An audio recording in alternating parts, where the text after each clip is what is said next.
If you aim to trap your opponent's queen early in the game, there are two approaches you can take. The first is to deflect the king, which is the queen's sole defender, away from her. The second idea is to lure your opponent's queen out into the game, creating an opportunity for your pieces to set a trap. In this tutorial, I will demonstrate 8 different queen traps that you can employ when facing beginners or intermediate players in rapid and blitz games.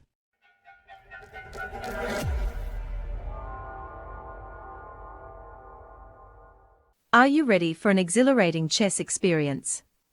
This video will leave you captivated as you explore fascinating tactical ideas that can elevate your chess skills to new heights. Let's explore the first trap, which is commonly encountered in the Englund Gambit. Let's analyze the opening moves. White starts with d4, and black gambits the pawn by playing e5. Black's aim is to directly challenge the center and prompt white to relinquish control of the d4 square. Additionally, black is opening up lines for their dark square bishop. Since white has the opportunity to capture a free pawn, many players don't hesitate to take it, leading to e5. Notice that this move clears the path for black's queen to potentially capture white's queen in the future. In response, black plays bishop c5, immediately exerting control over the square, while also keeping an eye on the crucial and vulnerable f2 square. White proceeds with knight f3, developing a piece from the king side and asserting control over the center while defending the e5 pawn. At this point, black's bishop is ready to capture the pawn on e5 and deliver a check to the enemy king. However, it's too early to make this move and capture the queen. The obstacle blocking the way needs to be removed. Consequently, black plays d6, offering another pawn to white. Since white's pawns are doubled on the e-file, capturing seems like an appealing idea for white. By capturing on d6, white obtains another free pawn while eliminating the doubled pawns on the e-file. However, the opponent's pawn obstructs the queen's path to the opponent's queen. To entice the capture of another free piece, black plays knight e7. In this situation, many players would be tempted to capture the free knight. Offering a free piece like a knight at the beginning of the game is hard to resist. However, by capturing this free piece, white falls into black's trap. Now black can deliver a check to the king by capturing the f2 pawn. Note that the white king cannot move to that square since it's under the control of black's queen. White is now compelled to capture the bishop, abandoning the defense of their queen. Consequently, black can easily win the queen by playing queen to d1. Let's analyze the opening moves. White plays knight f3, exerting control over 2 important squares in the center. Due to white's control, black cannot play e5 as they would lose their pawn. Consequently, black usually plays d5, aiming to challenge white's center pawns. In response, white plays e4 to deflect black's pawn from the d-file, entering the Tennyson Gambit. Black is tempted to capture the e4 pawn since it not only provides a free pawn, but also gains a tempo by attacking the knight.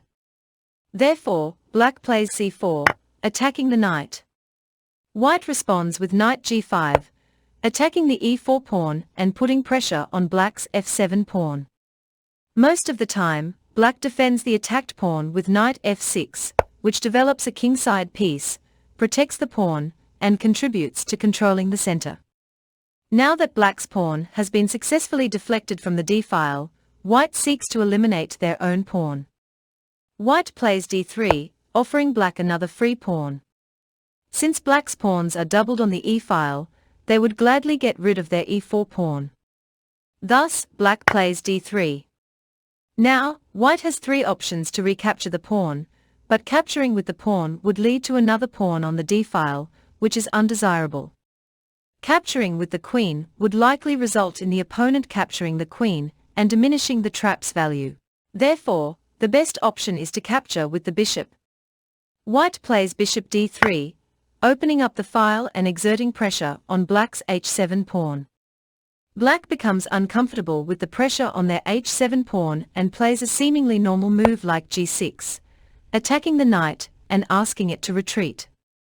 However, White plays a surprising move, knight f7, forking black's pieces and threatening to win material.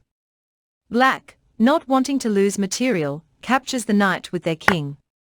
Now, the king has left its original square, and is no longer defending the black queen. The objective now is to find a way to check the black king, causing the bishop to move away from the d-file and enabling the capture of the enemy queen. There are two potential squares for giving a check, g4 and h5. If the bishop goes to g4, it reveals a discovered attack on the enemy queen. Since the opponent doesn't want to lose their queen, they would retreat it to its original square, rendering the move ineffective. Therefore, the best move is bishop g6 check. In this scenario, the black king cannot go back to defend its queen since those squares are under the control of white's bishop. The king captures the bishop, and white can capture the opponent's queen. Note that there are alternative moves for black to defend the e4 pawn, such as bishop f5 or f7. If you're interested in exploring those variations, I have created a detailed video on the Tennyson Gambit, the link to which is provided in the description box. Let's examine the opening moves in the Hector Gambit. White starts with knight c3, asserting control over important center squares. Black responds with d5. Now, white aims to eliminate the two pawns on the d-file to create a pathway for capturing the opponent's queen. The Hector Gambit is employed by offering the e4 pawn. If black takes the pawn, instead of recapturing, white focuses on preparing the trap. White plays bishop c4, developing the bishop to a square, where it can target the weak f7 pawn in the enemy's camp. By not recapturing the e4 pawn, white saves time and sets up for the trap. Black, seeing the opportunity to develop a kingside piece, control the center squares, and protect the undefended pawn, plays knight f6. Since white's bishop is already eyeing the f7 square, it's time to remove the pawn obstructing the path to the opponent's queen. White plays d3. Similarly to the previous discussed traps, black desires to eliminate their doubled pawns on the e-file. Therefore, they often capture the e4 pawn. Now, the question arises, how should white recapture? Recapturing with the pawn is not ideal, as it would block the d-file. Capturing with the bishop is also unfavorable since the bishop is crucially keeping an eye on the important square. Capturing with the queen could lead to a queen trade, which goes against white's objective of capturing the opponent's queen. Instead, white has two options. Either offer a free piece by playing d to c2, allowing the pawn to capture the free piece, or play a normal developing move like knight f3. If black falls into the trap and captures the free pawn with d to c2, white can deliver a check with bishop f7. The black king cannot occupy that square since it is controlled by white's queen. Consequently, the king is forced to capture the bishop. At this point, white can easily capture the opponent's queen. It's important to note that the crucial mistake made by black was playing c2, allowing white to execute the trap with bishop f7 check. The king has no safe squares to move to, leading to the capture of the opponent's queen. Let's explore another trap in the Albin Counter-Gambit. Frequently in chess, players start with the move d4, followed by black's response of d5, and then white often continues with the move c4, known as the Queen's Gambit. Instead of accepting the gambit, you opt for the Albin Counter-Gambit by playing e5. This move offers your pawn to the opponent, and often white will capture it at e5. Rather than playing a move that would lead to a queen trade and result in the loss of your castling rights, you push your d-pawn to d4. This move creates discomfort for white since they cannot develop their knight to c3 or advance their e-pawn without being captured. To alleviate the pressure, white might play e3. At this point, capturing the e3 pawn would be a mistake as white would capture your queen, causing you to lose the right to castle. Instead, you check the white king with your bishop by playing bishop b4 check.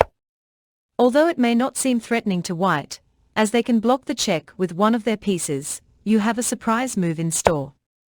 You play another surprising move, d to e3, attacking the bishop and the weak f2 square. The best move for white is to play c3, and the game would be relatively balanced. However, players under pressure sometimes make mistakes. White, feeling the pressure and seeing that you are offering a free piece, decides to capture your bishop with their bishop, playing bishop b4. Now, white has fallen into your trap. You aim to lure the white king away from its protection of the queen. You check the king with e2, and the king cannot capture the pawn due to the loss of the queen. The white king moves to a safe square, aligning with the queen on the same diagonal. To exploit this alignment, you need to capture the knight to free up a square for your bishop. You capture the knight e to d1, but instead of promoting to a queen, which would allow white to capture it and gain an advantage, you opt for an under-promotion. Instead, you promote to a knight, delivering a check to the white king. White is now forced to deal with the check and captures the knight with the rook. With the white knight off the board, you play bishop g4 check, forming a skewer. Now, the white queen and king are under double attack by your pieces. The white king moves back, and since the queen is no longer defended, black can capture it.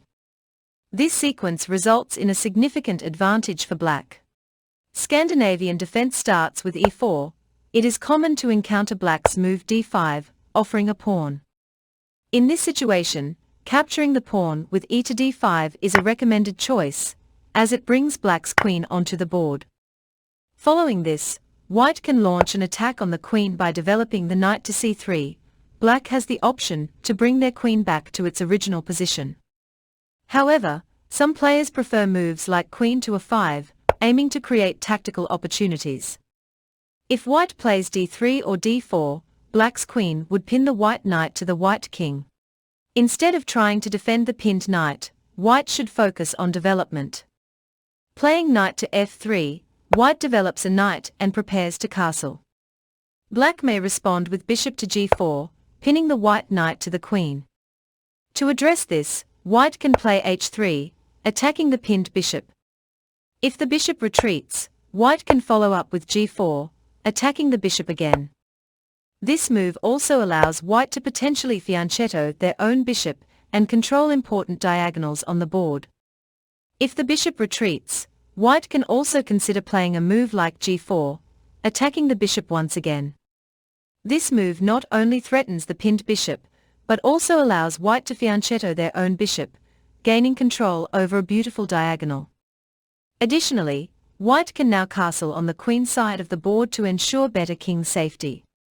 However, black may not want to give white a favorable position, so instead of retrieving the bishop, black might capture on f3. In this case, white can capture back with the queen, putting pressure on the weak pawn and threatening to trap the black pieces in the next moves. To counter this, black might block the queen's attack by playing knight to c6. In response, white can play bishop b5, forking the knight and the black king. The knight is now double attacked by white's pieces, prompting black to play queen b6, defending the knight with two of their own pieces. To continue the game, white can create another threat in black's territory by playing knight to d5. This move not only attacks the black queen, but also puts pressure on the c7 pawn, threatening four of black's pieces. If white captures the bishop on b5, black loses their queen due to the knight check on c7. Alternatively, if the black queen doesn't capture the bishop and instead decides to move elsewhere, white can play b4, attacking the queen. With the knight protecting the b4 pawn, the black queen is left with no safe squares to go to, as all the squares are under white's control. The queen is then forced to take the bishop, and white can follow up with knight to c7 check, ultimately leading to the loss of black's queen. Now, let's explore a queen trap in the Falkbeer Gambit. The game starts with white playing e4, and you respond with e5. White continues with f4, initiating the king's gambit. Instead of accepting the gambit, you opt for the Falkbeer Gambit by playing d5. White will likely capture your d5 pawn, and then you offer another pawn with c6. White happily accepts, and you recapture the pawn with your knight. At this point, white has the option of capturing the c6 pawn. However, if they do so, your next move will be to bring the black queen to d4, delivering a check to white's king. White will either have to block with g3, weakening their king side, or move their king, resulting in the loss of castling rights. To avoid this, white instead plays knight to f3, centralizing their knight and attacking your e5 knight. You respond with e4, attacking the white knight. White plays knight to e5, simultaneously defending their knight and attacking your knight on f6. Then, you play bishop to c5, keeping an eye on the weak f2 square. In response, white happily plays bishop to b5, double attacking your knight and pinning it to the black king. White expects you to play bishop to d7, to unpin the knight and provide additional defense. However, you surprise white with the move knight to f6. White believes you have made a mistake, overlooking the fact that your knight is now attacked twice by white's pieces and protected only once by your own army. Thinking you have blundered, white captures the knight with knight to c6. You respond with bishop to d7, and white confidently captures your rook on a8, thinking they are winning easily due to being up in material. However, you surprise white with bishop to g4, a move that attacks the trapped queen. There is no way for white to save their queen, and they will lose it in the next move. From this point on, black has a significant advantage, and can proceed to win the game comfortably. Let me show you a queen trap in the Firewitch Gambit. The game begins with d4, and black responds with knight to f6. White plays c4, and now black plays e5, clearing the way for white's pawn to capture on e5. White captures the pawn, and black's knight moves to the e4 square. At this point, white has a couple of options.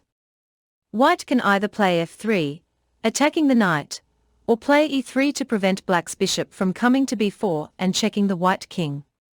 Let's explore the first variation. Black plays the move a3. The idea behind this move is to lure white's queen out into the center of the board. Black plays b6, enticing white's queen to come to the d5 square and creating a fork on black's pieces. White responds by playing queen to d5. Now, here comes a seemingly questionable move by black, bishop to b7. The intention behind this move is to close off the file for white's queen and prevent its escape. Additionally, the knight on c6 is now controlling the squares around it. Sensing something suspicious, white decides not to take any risks and moves the queen to a6, providing safe access to squares a4, a5, and a6. Now, black starts setting up the trap by restricting the queen's movement. Black plays knight to c5, blocking the queen's access to both a4 and a5, while simultaneously attacking the queen. With limited options, the trapped queen can only move to the b5 square.